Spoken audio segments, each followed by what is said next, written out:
સાવચેતી સરકારે આવા દેશોમાંથી જે આવતા હોય પ્રવાસીઓનું એક સઘન સ્ક્રીનિંગ કરવું પડશે. એરપોર્ટ પર હોય, પોર્ટ ઉપર થર્મલ સ્ક્રીનિંગ અને બીજા જે કંઈ જરૂરી હોય એ કરવું જોઈએ. શંકાસ્પદ કેસોને આઇસોલેશનમાં રાખવા જોઈએ અને એના ટેસ્ટ કરાવવા જોઈએ. લોકોએ બને ત્યાં સુધી આવા દેશોમાં જવાનું ટાળવું જોઈએ અને આવો કોઈ પણ દર્દી તમારી આજુબાજુ દેખાય તો એને પ્રોટેક્ટિવ ગિયર પહેરવા જોઈએ અને અડવું ના જોઈએ, કારણ કે આ વાયરસ એના મળમૂત્ર, બ્લડ કે સિક્રેશનથી ફેલાય છે. એટલે એવી કોઈ પણ વસ્તુ આપણને અડે તો વાયરસ આપણને થઈ શકે છે.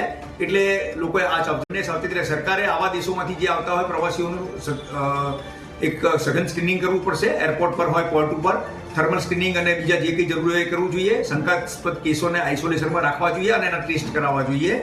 લોકોએ બને ત્યાં સુધી આવા દેશોમાં જવાનું ટાળવું જોઈએ અને આવો કોઈ પણ દર્દી તમારી આજુબાજુ દેખાય તો એને પ્રોટેક્ટિવ ગિયર પહેરવા જોઈએ અને અડવું ના જોઈએ, કારણ કે આ વાયરસ એના મળમૂત્ર, બ્લડ કે સિક્રેશનથી ફેલાય છે. એટલે એવી કોઈ પણ વસ્તુ આપણને અડે તો વાયરસ આપણને થઈ શકે છે.